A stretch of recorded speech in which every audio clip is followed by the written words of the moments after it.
সবাইকে স্বাগত জানাই। আসসালামু আলাইকুম। আমি আজকে শুরু করছি বাংলা সাহিত্যের ধারাবাহিক ক্লাসের আজকে 7 নম্বর লেকচার। বাংলা সাহিত্যের 7 নম্বর ক্লাসে আজকে আলোচনা করব অনুবাদ সাহিত্য থেকে শুরু করব। অনুবাদ সাহিত্য থেকে শুরু করে যে পর্যন্ত আলোচনা করতে পারি। আর আজকে চেষ্টা করব মধ্যযুগের সাহিত্যটা শেষ করার। ঠিক আছে, তাহলে অনুবাদ সাহিত্য। অনুবাদ সাহিত্য বাংলা সাহিত্যের মধ্যযুগে কবিরা অনুবাদে হাত দিয়েছিলেন। এক্ষেত্রে প্রধানত অনুবাদ হয়েছে সংস্কৃত ভাষা থেকে, হিন্দি ভাষা থেকে, আরবি, ফার্সি, এই সমস্ত ভাষা থেকে, এই সমস্ত ভাষার সাহিত্য থেকে বাংলার লেখকরা, সাহিত্যিকরা সাহিত্য অনুবাদ করেছেন। তার মধ্যে আমরা প্রথমে জানব,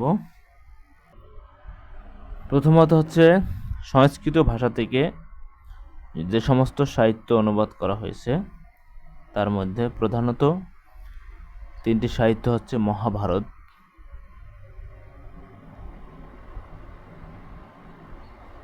মহাভারত, রামায়ণ,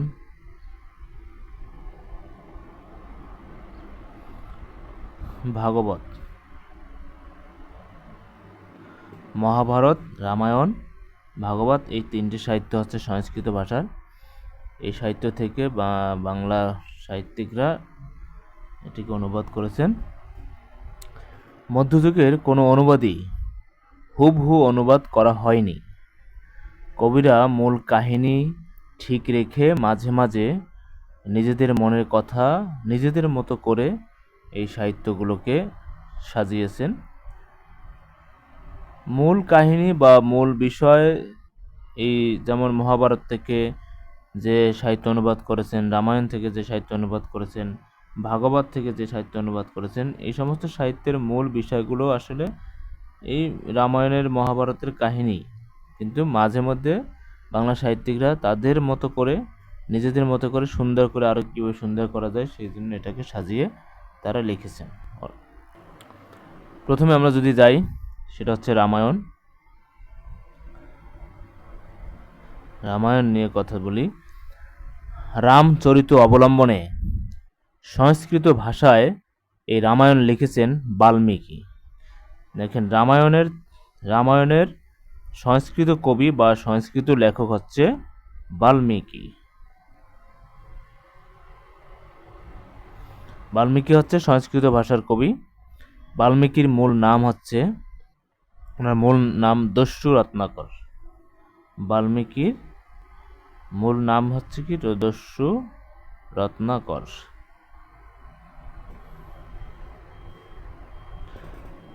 বাল্মীকির মূল নাম, তার সাহিত্যিক নাম হচ্ছে বাল্মীকি, আর তার মূল নাম হচ্ছে দস্যু রত্নাকর। বাল্মীকির রামায়ণ সপ্তকাণ্ডে বিভক্ত, অর্থাৎ 7টি খণ্ডে বিভক্ত। বাল্মীকির রামায়ণ 7টি খণ্ডে বা সপ্তখণ্ডে বা সপ্তকাণ্ডে বিভক্ত এবং 24,000 অনুষ্টুপ বা 24,000 শ্লোকে এটি রচিত। 24,000 শ্লোকে এটি রচিত। রামায়ণ 24,000 শ্লোকে রচিত এক সুবৃহৎ একটি সাহিত্য। অনেকের অনুমান যে সপ্তকাণ্ডের প্রথম কাণ্ড হচ্ছে বালকাণ্ড এবং শেষ কাণ্ড হচ্ছে উত্তরকাণ্ড। আর এটি ধারণা করা হয় যে শেষ কাণ্ড, যে উত্তরকাণ্ড, সেটা মূলত বাল্মীকি রচনা করে যেতে পারেননি, বা এটা শেষ কাণ্ডটি বাল্মীকির নিজের রচিত নয়। আর বাকি যে কাণ্ডগুলো আছে সেগুলো এই বাল্মীকি নিজে রচনা করেছিলেন। এই হচ্ছে রামায়ণ যে অনুবাদ করেছেন মূল সংস্কৃত লেখক বা সাহিত্যিক হচ্ছে বাল্মীকি। বাল্মীকির পূর্ণ নাম হচ্ছে দস্যু রত্নাকর। আর এটি 7 কাণ্ডে বিভক্ত আর 24,000 শ্লোকে রচিত। এবার আমরা দেখব যে আসলে রামায়ণ অনুবাদ করেছেন কারা? প্রথমত যদি বলি তাহলে কৃত্তিবাস রামায়ণের প্রথম অনুবাদক। এই কৃত্তিবাস হচ্ছে রামায়ণের প্রথম অনুবাদক। রামায়ণ প্রথম অনুবাদ করেছেন এই কৃত্তিবাস। 15 শতকের কবি ছিলেন কৃত্তিবাস। 15 শতকের কবি। 15 শতকের কবি ছিল কৃত্তিবাস ওঝা। ওর নাম হচ্ছে কৃত্তিবাস ওঝা।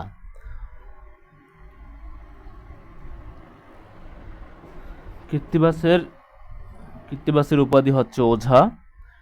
আর এই ওঝা উপাধিধারী উনি ব্রাহ্মণ বংশে জন্মগ্রহণ করেন। কৃত্তিবাস ওঝা কোন বংশে জন্মগ্রহণ করেছেন? তিনি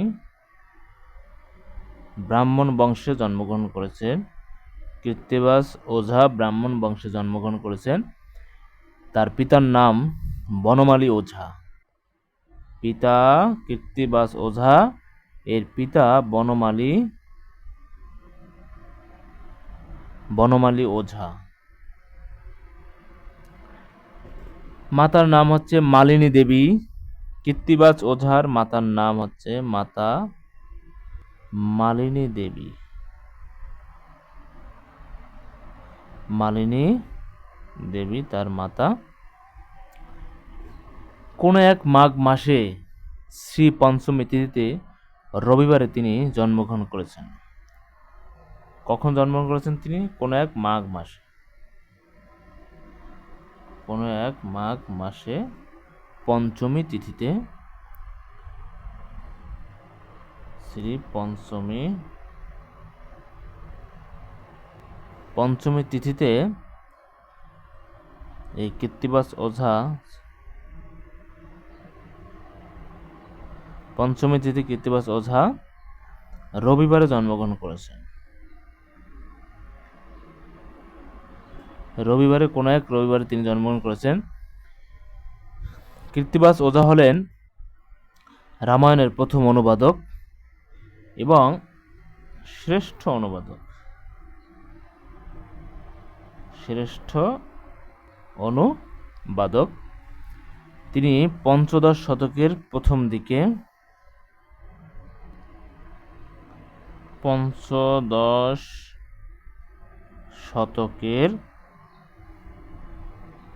প্রথম দিকে আনুমানিক 1418 সালের দিকে তিনি রামায়ণ অনুবাদ করেছেন। তাহলে তিনি রামায়ণ অনুবাদ করেছেন কত সালে? 1418 সালের দিকে রামায়ণ অনুবাদ করেছেন। কৃত্তিবাসের রামায়ণ বাংলা সাহিত্যের সবচেয়ে জনপ্রিয় এবং বহুল পঠিত একটি অনুবাদ সাহিত্য। সবচেয়ে জনপ্রিয় ও বহুল পরিচিত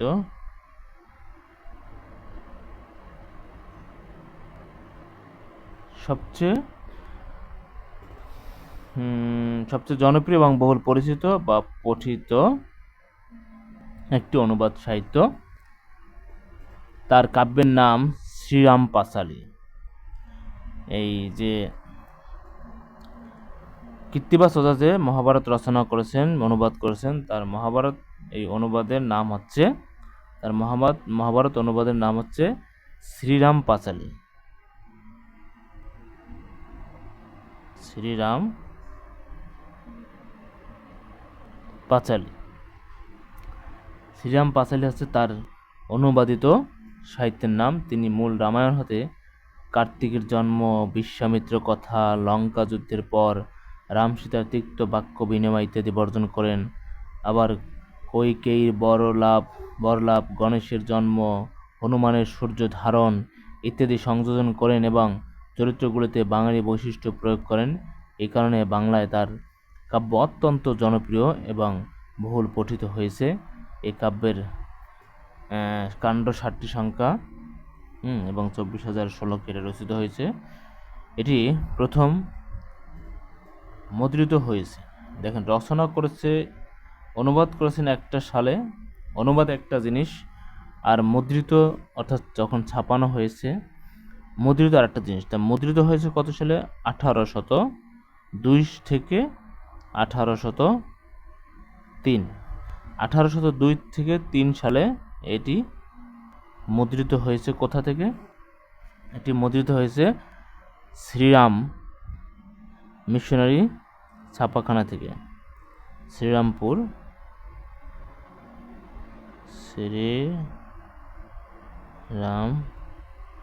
শ্রীরামপুরের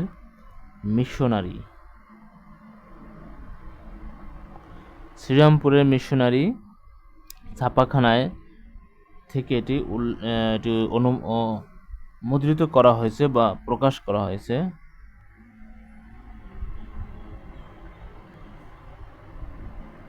ছাপাখানা থেকে এটি মুদ্রিত হয়েছে বা প্রকাশ করা হয়েছে। আর এটি প্রকাশ করা হয়েছে উইলিয়াম কেরির উদ্যোগে। উইলিয়াম কেরি হচ্ছে যখন কলকাতায় ফোর্ট উইলিয়াম কলেজ নির্মাণ করা হয় 1800 সালে, আর 1801 সালে সেখানে বাংলা ভাষা চালু করা হয়। তারপরে এই 1802 থেকে 3-এ এই কৃত্তিবাস ওঝা যে 1418 সালে যে এই রামায়ণ কাব্য অনুবাদ করেছিলেন, সেই রামায়ণ কাব্যটি বা সাহিত্যটি 1802 থেকে 1803 সালে শ্রীরামপুরের মিশনারি ছাপাখানা থেকে প্রকাশ করা হয়েছিল বা মুদ্রিত করা হয়েছিল। দ্বিতীয় যে অনুবাদক তিনি হচ্ছেন চন্দ্রাবতী।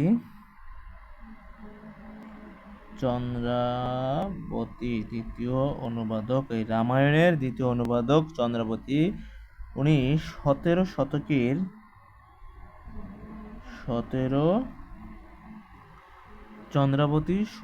শতকের কবি ছিলেন।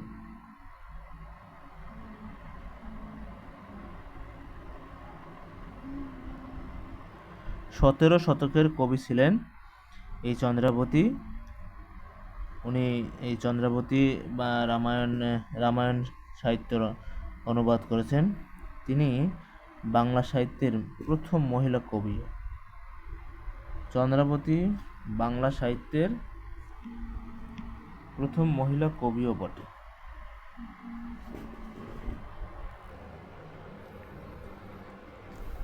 চন্দ্রাবতী হচ্ছে বাংলা সাহিত্যের প্রথম মহিলা কবি। তিনি বাংলা সাহিত্যের প্রথম মহিলা কবিও। তিনি বাংলা সাহিত্যের প্রথম মহিলা কবিও বটে। তাহলে এই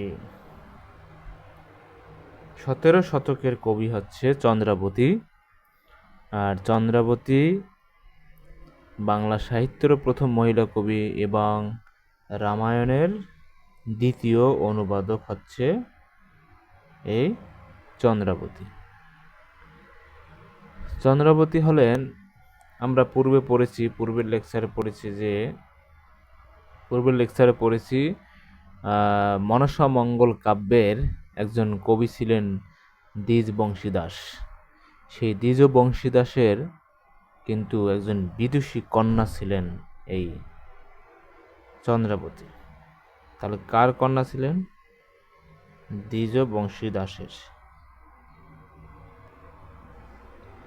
দ্বিজবংশী দাসের একজন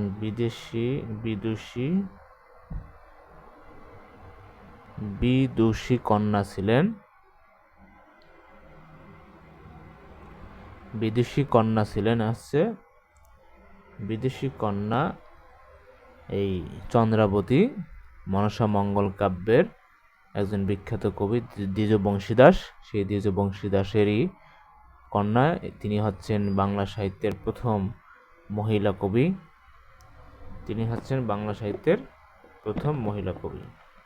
এবং বাংলা সাহিত্যের প্রথম মহিলা কবি এবং এই চন্দ্রাবতী হচ্ছেন রামায়ণের একজন অনুবাদক।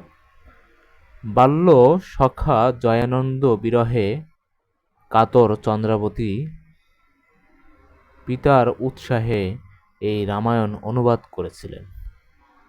তার রামায়ণে রামের গুণ কীর্তনের চেয়ে সীতার দুঃখ দুর্দশা বেশি ফুটে উঠেছে বলে তৎকালীন পুরুষতান্ত্রিক সমাজে এই গ্রন্থটি খুব বেশি মূল্যায়িত হয়নি। কারণ তখনকার সময় কিন্তু মেয়েদের আত্মমর্যাদা, মেয়েদের সম্মান অতটা বেশি কিন্তু ছিল না। পুরুষতান্ত্রিক সমাজে তাদের অধিকারের একটা বিষয়, সেটা তেমন ছিল না। তাই ওই তখনকার সময়ে কিন্তু এই সাহিত্যটি তিনি অনুবাদ করেছেন মধ্যযুগে, হ্যাঁ, আর মহিলা কবি হিসাবে। এই জন্য তার এই লেখাটি তেমন কোনো সাড়া ফেলতে, পাঠক সমাজে তেমন কোনো সাড়া ফেলতে পারেনি। এবার আমরা চলে যাব মহাভারত। এই মহাভারত কাব্যটি, মহাভারত সাহিত্যের অনুবাদ কারা কারা করেছিলেন তার আগে জেনে নিই যে মহাভারতের অরিজিনাল যে লেখক, সাহিত্যিক, তিনি কে। দেখেন, খ্রিস্টপূর্ব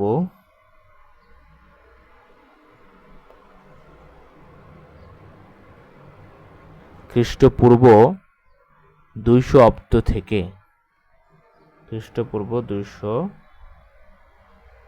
অব্দ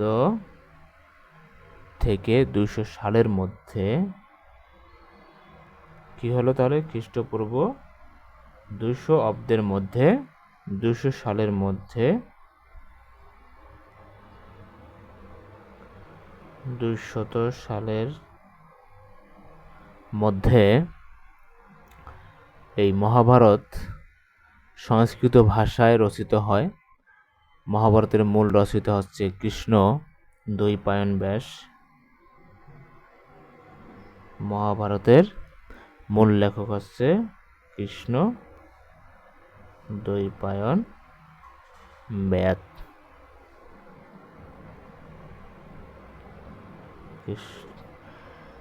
খ্রিস্টপূর্ব 200 অব্দ থেকে 200 সালের মধ্যে এই কৃষ্ণ দ্বৈপায়ন ব্যাস, ইনি সংস্কৃত ভাষায় এই মহাভারত কাব্যটি প্রথম রচনা করেছিলেন। এটি তারই অরিজিনাল, মহাভারতের অরিজিনাল লেখক। আসল লেখক হচ্ছে কৃষ্ণ দ্বৈপায়ন ব্যাস। কৃষ্ণ দ্বৈপায়ন পৌরাণিক মহাকাব্য মহাভারতটি এটি রচনা করেছেন। অষ্টাদশ মহাপুরাণ ও উপপুরাণ, বেদান্ত দর্শন, ভাগবত প্রভৃতির রচয়িতা।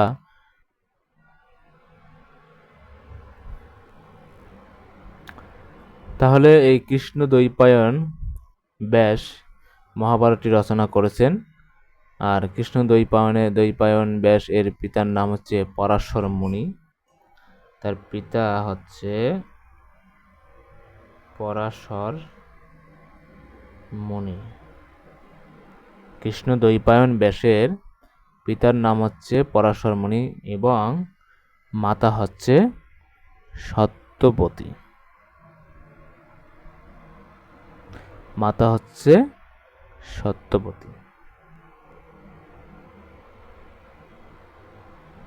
তাহলে কৃষ্ণ দ্বৈপায়ন ব্যাস, তার পিতা পরাশর মুনি। পরাশর, এখানে আসলে পরাশর না হয়ে পরাশর। তার পিতার নাম হচ্ছে পরাশর মুনি আর মাতার নাম হচ্ছে সত্যবতী। ইনি বেদকে 4 ভাগে ভাগ করেছেন। এই কৃষ্ণ দ্বৈপায়ন ব্যাস এই মহাভারতকে 4টি ভাগে ভাগ করেছে। 4 ভাগে ভাগ করেছেন। 4 ভাগে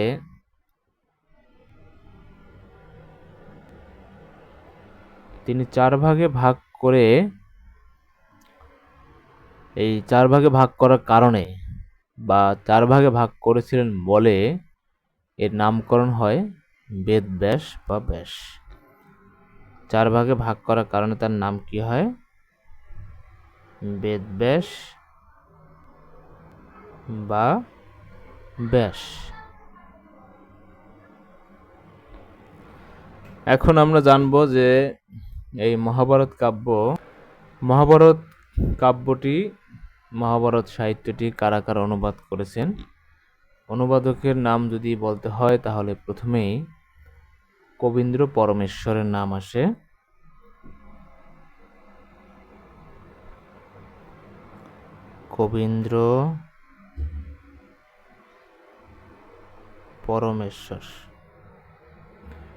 কবীন্দ্র পরমেশ্বর মহাভারতের প্রথম অনুবাদক।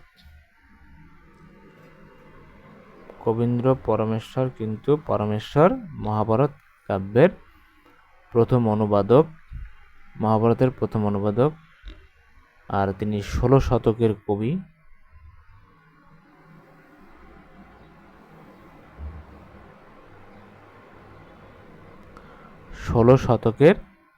কবি হচ্ছে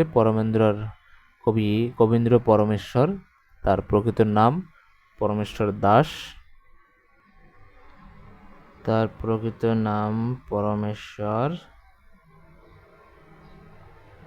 দাস।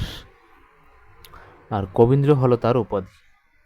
তাহলে কবীন্দ্র পরমেশ্বরের আসল নাম হচ্ছে পরমেশ্বর দাস, আর কবীন্দ্র হচ্ছে তার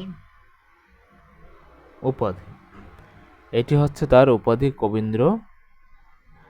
পরাগল খাঁ তাকে এই উপাধি দিয়েছিল। তাহলে কবীন্দ্র পরমেশ্বরকে কবীন্দ্র উপাধি দিয়েছিল কে? পরাগল খাঁ।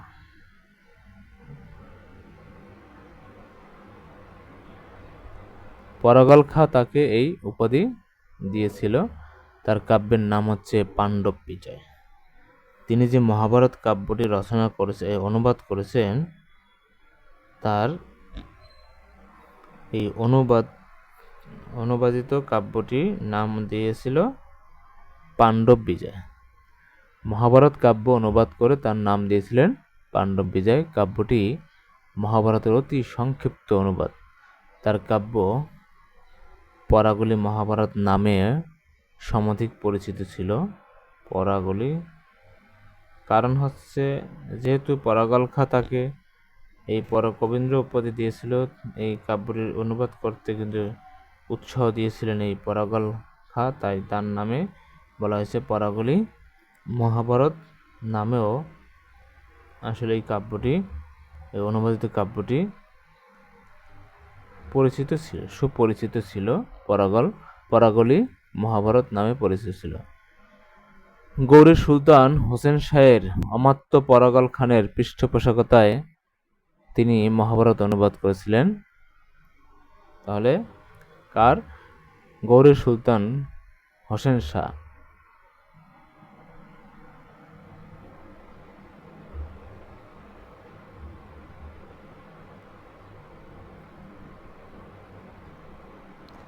গৌড়ের সুলতান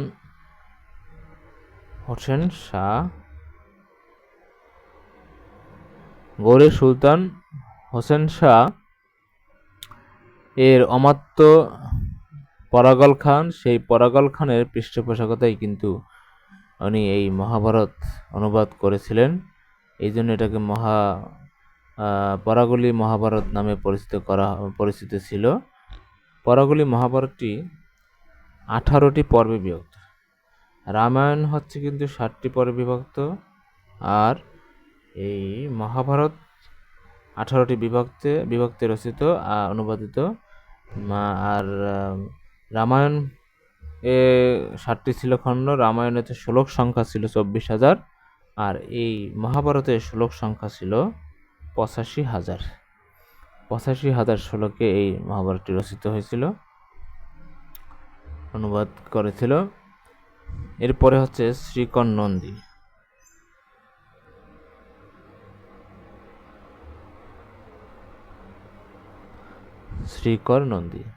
শ্রীকর নন্দী ছিলেন 16 শতাব্দীর বাঙালি কবি। উনিও কিন্তু 16 শতাব্দীর বা 16 শতকের ছিল, যেটা কিনা আমরা কবীন্দ্র পরমেশ্বরকে দেখেছি, তিনিও 16 শতকের কবি ছিলেন। আর এই শ্রীকর নন্দীও 16 শতকেরই কবি ছিলেন। এবং বাঙালি কবি ছিলেন। ইনি কিন্তু ছিলেন 16 শতকের বাঙালি কবি এবং তিনি প্রথম এই বাংলা ভাষায় জৈমিনী ভারত অনুবাদ করেছিলেন। শ্রীকর নন্দী প্রথম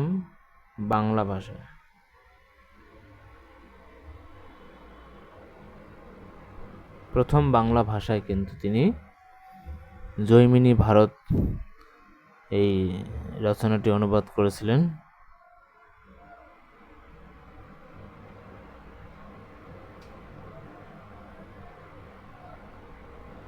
জৈমিনী ভারত অনুবাদ করেছিলেন। তিনি চট্টগ্রামে অধিবাসী ছিলেন। এই শ্রীকর নন্দী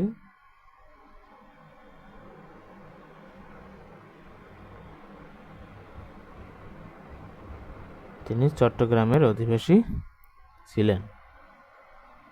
হোসেন শাহের সেনাপতি পরাগল খাঁর সন্তান হোসেন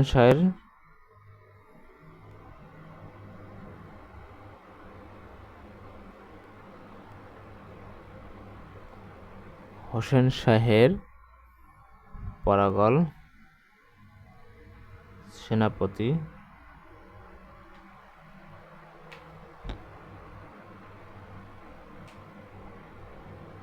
সেনাপতি পরাগল খাঁ এর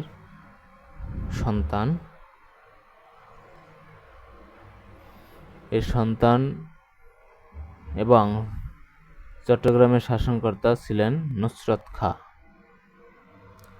তাহলে তিনি কে ছিলেন? নুসরত খাঁ।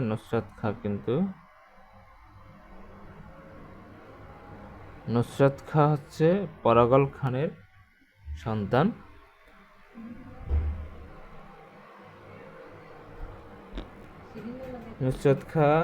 নুসরত খাঁ ওরফে ছুটি খাঁ ছিলেন শ্রীকর নন্দীর পৃষ্ঠপোষক।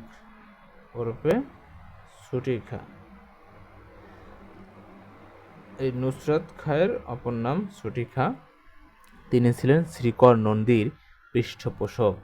ছুটি খাঁ নিজ পিতার দৃষ্টান্ত অনুসরণ পূর্বক তাকে মহাভারত অনুবাদের অনুরোধ করেছিলেন, কিন্তু তিনি বেদব্যাসের শিষ্য জৈমিনী রচিত জৈমিনী ভারত কাব্যের অনুবাদ করেছেন। তাহলে বেদব্যাসের শিষ্য ছিল জৈমিনী, সেই জৈমিনী রচিত মহাভারত অর্থাৎ জৈমিনীর দ্বারা যে মহাভারত রচিত হয়েছিল সেই মহাভারত থেকে তিনি অনুবাদ করেছিলেন। জৈমিনী ভারত মহাভারতের অশ্বমেধ পর্ব অনুসরণে রচিত। এরপরে আমরা দ্বিতীয় চলে যাব। 3 নম্বরে প্রথম ছিল কবীন্দ্র পরমেশ্বর, প্রথম অনুবাদক, এরপরে শ্রীকর নন্দী। এখন আমরা চলে যাব কাশিরাম দাস।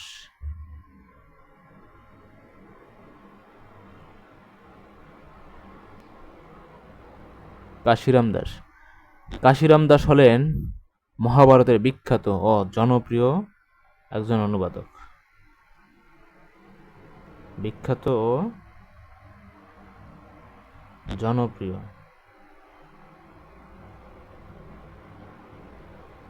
ও জনপ্রিয় অনুবাদক।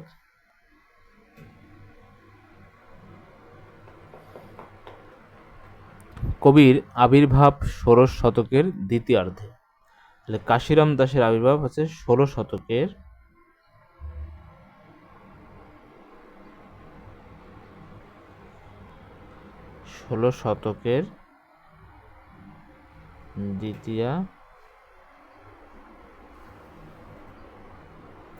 দ্বিতীয়ার্ধে অর্থাৎ 16 শতকের দ্বিতীয় ভাগে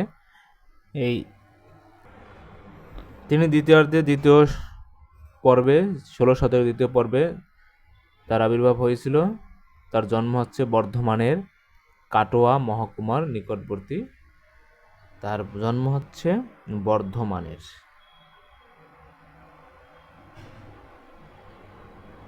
তাহলে কাশিরাম দাসের জন্ম বর্ধমানের কাটোয়া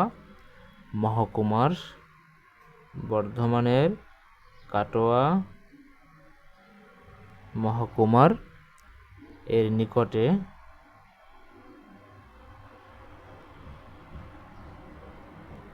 মহকুমারের নিকটে সিঙ্গি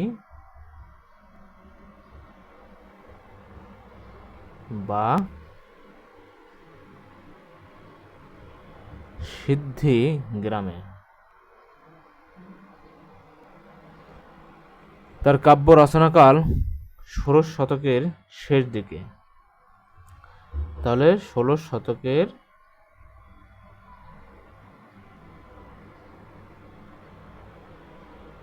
শেষ দিকে কিন্তু এই কাশিরাম দাস কাব্য অনুবাদ করেছিলেন।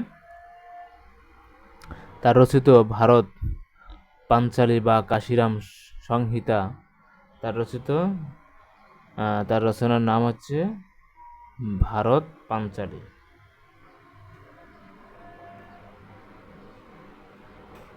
ভারত পাঞ্চালী বা কাশিরাম সংহিতা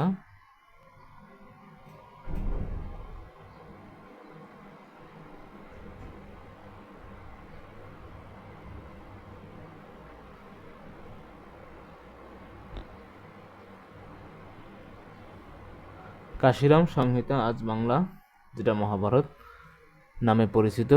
তার মহাভারত একটি ভাবানুবাদ কাব্য। তিনি এতে মহাভারতের নীতি কথাগুলো বাঙালি সমাজে প্রচার করতে চেয়েছেন। কাশীদাসী মহাভারতে, এটাকে কাশীদাসী মহাভারতে বলা হতো। এই কাশীদাসী মহাভারতে 18টি পর্ব ছিল। এটাও কিন্তু 18টি পর্ব। তাহলে কাশীদাসী মহাভারতের যে 18টি পর্ব, সেই 18টি পর্বগুলো, তাহলে কাশিরাম দাসের যে 18টি পর্ব ছিল, সেই 18টি পর্ব হলো, একটা হচ্ছে আদি, একটা সভা, বন, বিরাট, উদ্যোগ, বিশ্ব, দ্রোণ, কর্ণ, শল্য, গদা, সৌপ্তিক, ঐশিক, নারী, শান্তি, অশ্বমেধ, আশ্রমিক, মুসল ও স্বর্গারোহণ। এগুলো হচ্ছে এই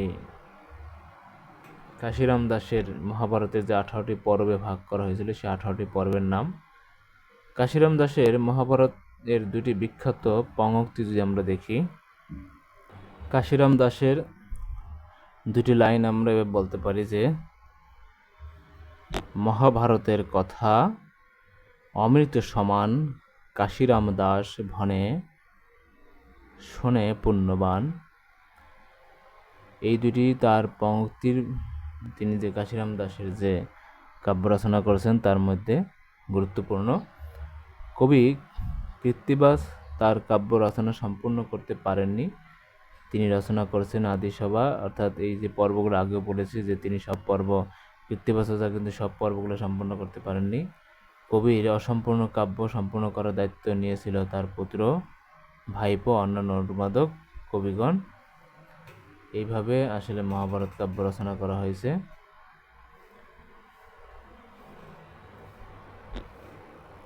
এরপরে আমরা দেখব ভাগবত কাব্য।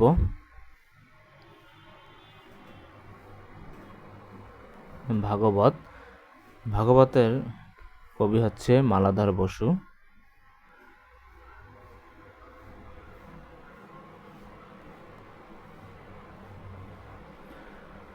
মালাধর বসু হিন্দু ধর্মের পবিত্র ধর্মগ্রন্থ ভাগবত বাংলা অনুবাদ করেন এই মালাধর বসু। এজন্য তিনি গৌরেশ্বর রুকন উদ্দিন বরবক শাহের কাছ থেকে গুণরাজ খান উপাধি লাভ করেছিলেন। তিনি গুণরাজ খান উপাধি লাভ করেছিলেন। গুণরাজ খান উপাধি লাভ করেছিলেন, সেটি লাভ করেছিলেন গৌরেশ্বর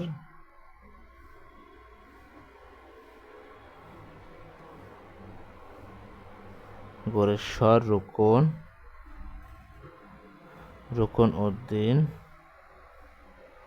বরবক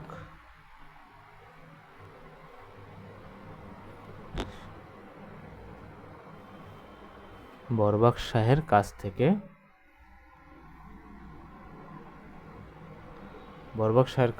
কিন্তু মালাধর বসু গুণরাজ খান উপাধি লাভ করেছিলেন। তার ভাগবতের নাম হচ্ছে শ্রীকৃষ্ণ বিজয় বা গোবিন্দ মঙ্গল। শ্রী কৃষ্ণ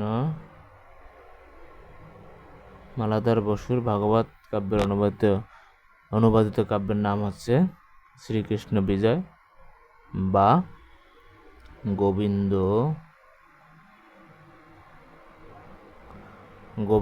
মঙ্গল।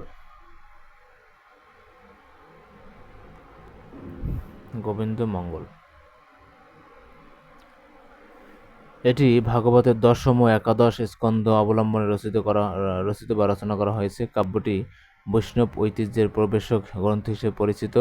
মালাধর বসু পঞ্চদশ শতকে বর্ধমানের মেমারির নিকট কুলিন গ্রামে জন্মগ্রহণ করেছিলেন। পিতার নাম হচ্ছে ভাগীরথ বসু এবং মাতা হচ্ছে ইন্দুমতি। 1473 সালে তিনি শ্রীকৃষ্ণ বিজয় রচনা শুরু করেছিলেন।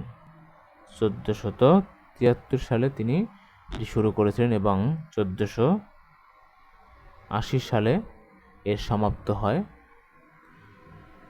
এর ভাগবতের অন্যান্য অনুবাদকের নামগুলো শুধু বলে দিই। যশরাজ খান, তার কাব্যের নাম হচ্ছে কৃষ্ণমঙ্গল।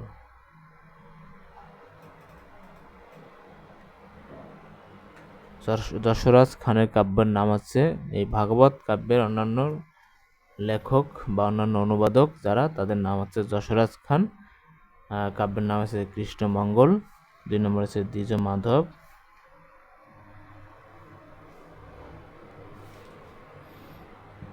কাব্যের নাম হচ্ছে শ্রীকৃষ্ণ মঙ্গল।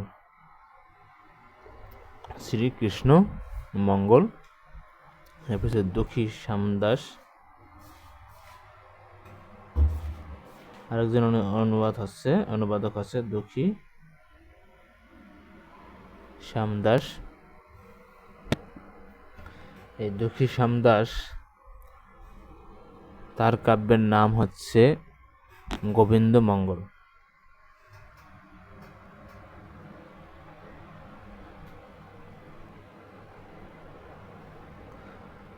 শেখর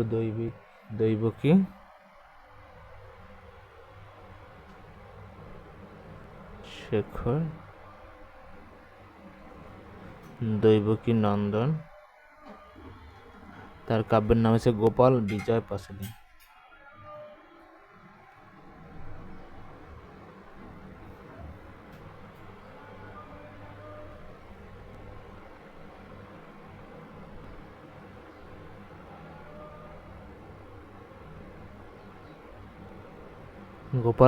পাঁচালী।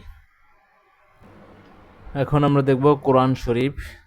মুসলমানদের আমাদের যে ধর্মগ্রন্থ কোরআন, সে কোরআন শরীফের অনুবাদ কে করেছিল তার সম্পর্কে জানব।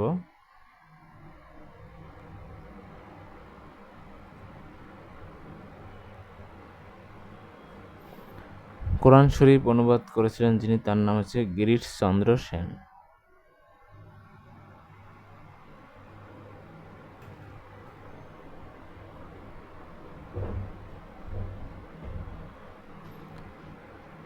বাংলায় কোরআন শরীফের প্রথম অনুবাদক হচ্ছে গিরিশচন্দ্র সেন। তাকে ভাই গিরিশচন্দ্র সেনও বলা হয়। তিনি পবিত্র ধর্মগ্রন্থ আল কোরআন ছাড়াও ইসলাম ধর্ম বিষয়ক আরও 42টি বই অনুবাদ করেছেন। আরও 42টি বইয়ের তিনি অনুবাদ করেছিলেন এবং রচয়িতা। গিরিশচন্দ্র সেনের উপাধি হল ভাই। তাকে ভাই হিসেবেও ডাকা হয়, গিরিশচন্দ্রের উপাধি ভাই। তিনি 1835 সালে এই গিরিশচন্দ্র সেন 1835 সালে নরসিংদী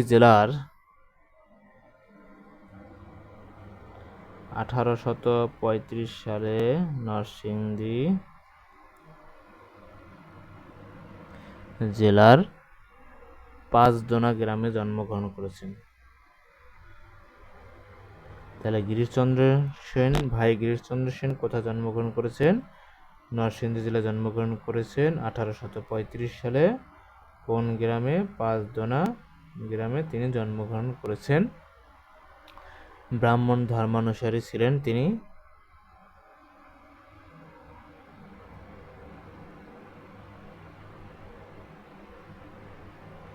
ব্রাহ্মণ ধর্মানুসারী ছিলেন এই গিরিশচন্দ্র সেন। 1910 সালের 15ই আগস্ট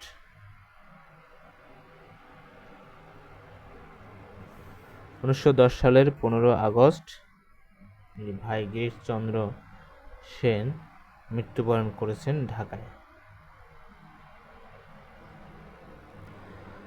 তিনি 1835 সালে নরসিংদী জেলার পাঁচদোনা গ্রামে জন্মগ্রহণ করেছেন এবং 1910 সালের 15 আগস্ট ঢাকায় মৃত্যুবরণ করেন। তিনি কেশবচন্দ্রের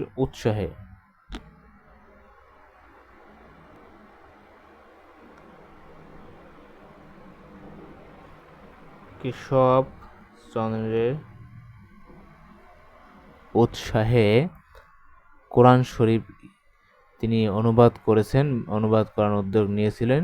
তিনি আরবি শিখেন, এই কোরআন শরীফ অনুবাদ করেন, কিন্তু তিনি আরবি কার কাছে শিখেছিলেন? তিনি আরবি শিখেছেন লখনৌ শহরে।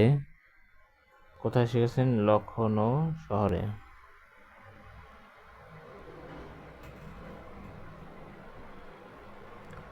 লখনৌ শহরে তিনি মৌলভী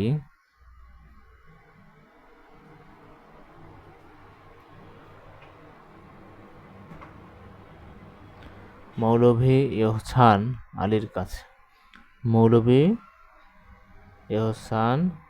আলীর কাছে তিনি পবিত্র কোরআন পড়া শিখেছেন। 1881 সালে কোরআন অনুবাদ শুরু করেন। তিনি কোরআন অনুবাদ শুরু করেন 1881 সালে। মাত্র 5 বছরের মাথায় 1896 সালে 5 বছরের মাথায় মাত্র 1886 সালে তিনি 12 খণ্ডের পূর্ণাঙ্গ অনুবাদ শেষ করেছেন। 12 খণ্ডের পূর্ণাঙ্গ অনুবাদ শেষ করেন। টিকা সহ কোরআন শরীফ অনুবাদের সময় তিনি তাফসিরুল হোসাইন শাহ আব্দুল কাদিরের ফাইদা এবং তাফসিরুল জালালাইন অনুসরণ করেছিলেন। গিরিশচন্দ্র সেন হযরত মুহাম্মদ সাল্লাল্লাহু আলাইহি ওয়াসাল্লামের প্রথম বাঙালি জীবনীকার। এই গিরিশচন্দ্র সেন তিনি ইমাম হাসান ও হোসেনের জীবনী সহ মিশকাত শরীফের অর্ধেক বাংলা অনুবাদ করেছেন। অনুবাদ করেছেন কিসের? ইমাম হাসান ও হোসেনের মিশকাত শরীফ অর্ধেক অনুবাদ করেছেন ইমাম হাসান ও হোসেনের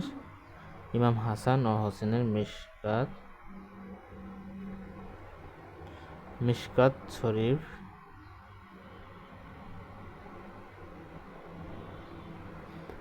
ইমাম হাসান ও হোসেনের মিশকাত শরীফ তিনি অর্ধেক অনুবাদ করেছিলেন।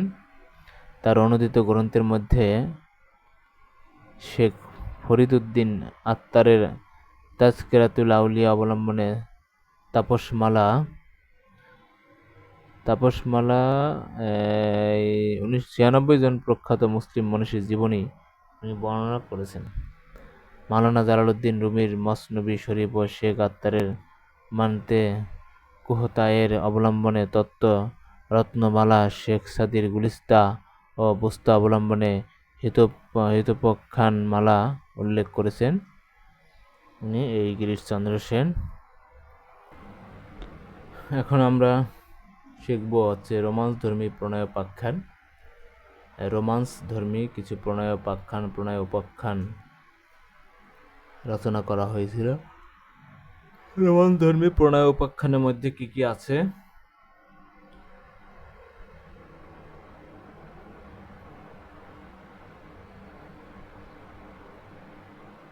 রোমান্সধর্মী প্রণয় উপাখ্যান। রোমাঞ্চধর্মী প্রণয় উপাখ্যানের মধ্যে যে লেখকের নাম প্রথমেই আমরা বলবো বা বলতে হয়, তার নাম হচ্ছে শাহ মোহাম্মদ সগীর।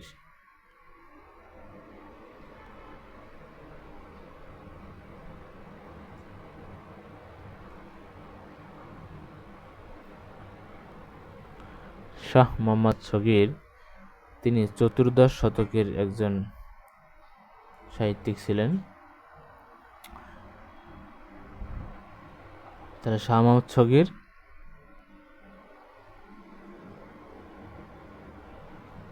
চতুর্দশ শতকের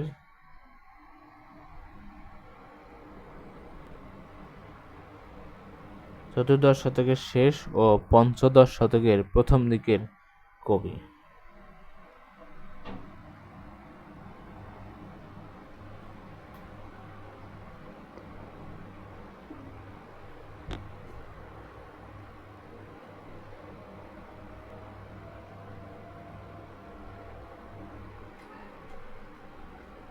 পঞ্চদশ শতকের প্রথম দিকের কবি।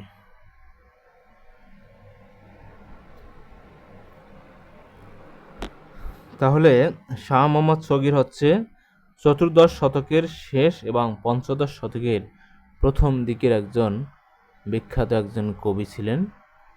মুসলিম কবিদের মধ্যে তিনি সবার প্রথম, যদি বলা হয় মুসলিম কবিদের মধ্যে সর্বপ্রথম কবিকে, তিনি হচ্ছে শাহ মোহাম্মদ সগীর।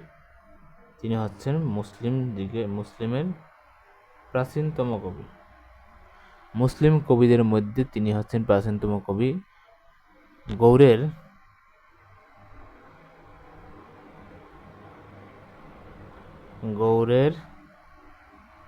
সুলতান গিয়াসউদ্দিন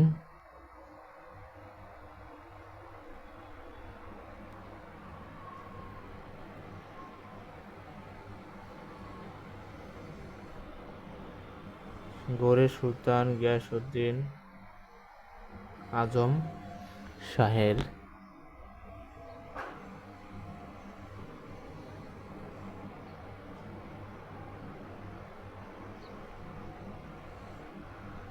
গৌড়ের সুলতান গিয়াসউদ্দিন আজম শাহের রাজত্বকালে, অর্থাৎ 1389 থেকে 1409 এর মধ্যে তিনি ইউসুফ জুলেখা কাব্য রচনা করেছেন।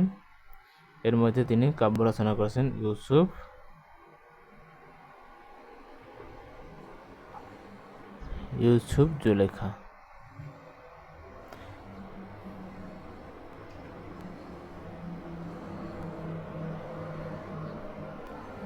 তিনি ইউসুফ জুলেখা কাব্যটি রচনা করেছিলেন।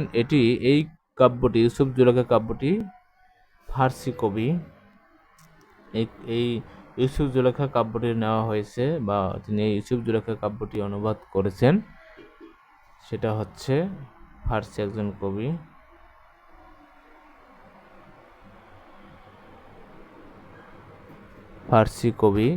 আব্দুর রহমান জামি।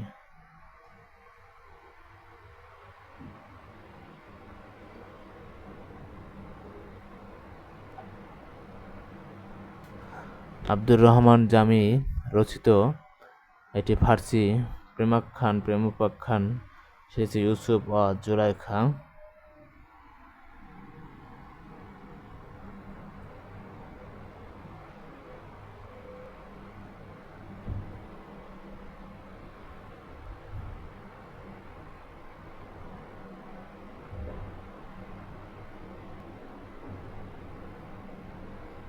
ইউসুফ ও জুলাইখা কাব্য একজন ফার্সি কবি আব্দুর রহমান জামি ওনার রচিত ইউসুফ ও জুলাইখা, এই কাব্য থেকেই শাহ মোহাম্মদ সগীর রচনা করেছিলেন ইউসুফ জুলেখা।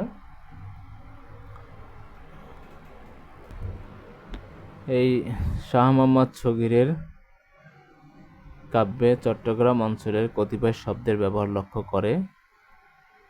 লক্ষ্য করা হয় বলে ডক্টর মোহাম্মদ এনামুল হক তাকে চট্টগ্রামে অধিবাসী বলেছেন। কে বলেছেন? ডক্টর এনামুল হক তার চট্টগ্রামের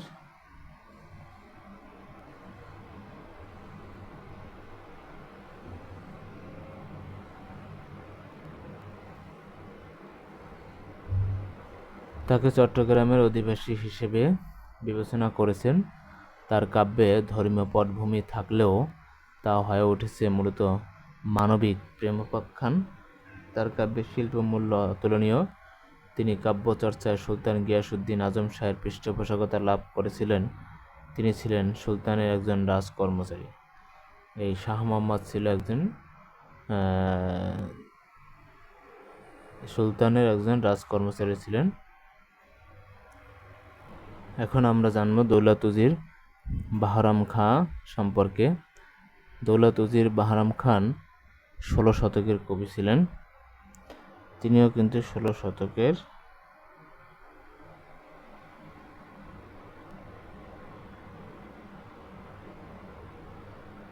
বাহরাম খাঁ 16 শতকের কবি ছিলেন। তার প্রকৃত নাম হচ্ছে আশাউদ্দিন। বাহরাম খানের প্রকৃত নাম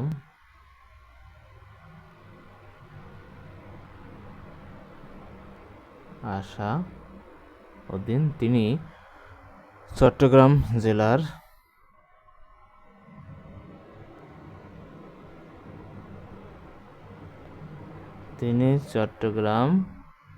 জেলার ফতেয়াবাদে মতান্তরে জাফরাবাদ, ফতেয়াবাদ জেলার মতান্তরে কোথায় জাফরাবাদ এ জন্মগ্রহণ করেন। তার পিতার নাম হচ্ছে মোবারক খান। দৌলত উজির বাহরাম খানের পিতার নাম হচ্ছে মোবারক খান। উনি ছিলেন চট্টগ্রামের অধিপতি বা চট্টলাধিপতি।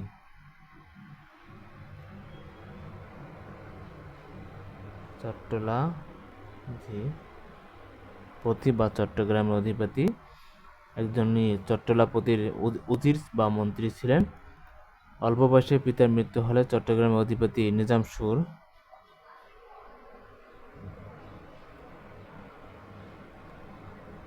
সুর তাকে পিতার উজির পদে নিযুক্ত করেন। পিতার উজির পদে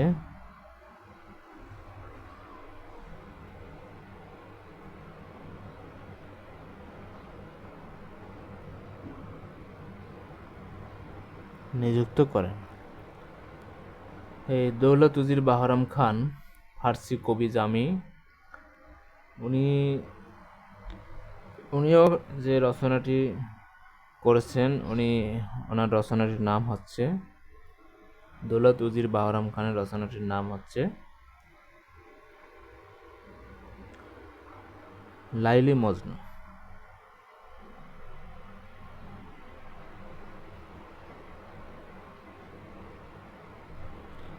এই লাইলি মজনু কাব্যটিও তিনি রচনা করেছেন একজন ফার্সি কবি। সেই ওই শাহ মোহাম্মদ ছগির যে ফার্সি কবি আব্দুর রহমান জামির রচনা থেকে যে অনুবাদ করেছিলেন, ঠিক এই দৌলত উজির বাহরাম খানও এই জামির আরেকটি রচনা, ফার্সি ভাষারই আরেকটি রচনা, তার নাম হচ্ছে লায়লা ওয়া মজনুন।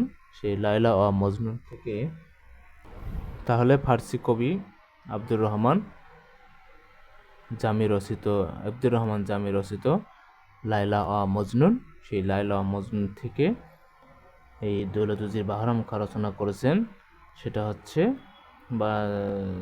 লাইলি মজনু। এই লাইলি মজনুর কাহিনীর মূল উৎস হচ্ছে আরবি লোকগাথা বা আরব্য লোকগাথা। এটি আনুমানিক 1560 থেকে 1575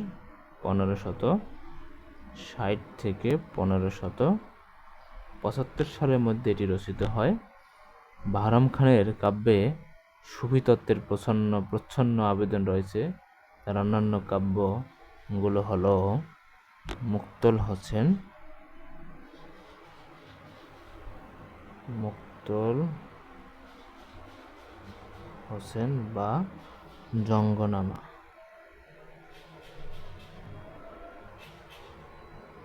তাহলে জানলাম কি তার অন্যান্য বাহরাম খানের অন্যান্য রচনার মধ্যে আছে মুক্তল হোসেন বা জঙ্গনামা, এরপর হচ্ছে ইমাম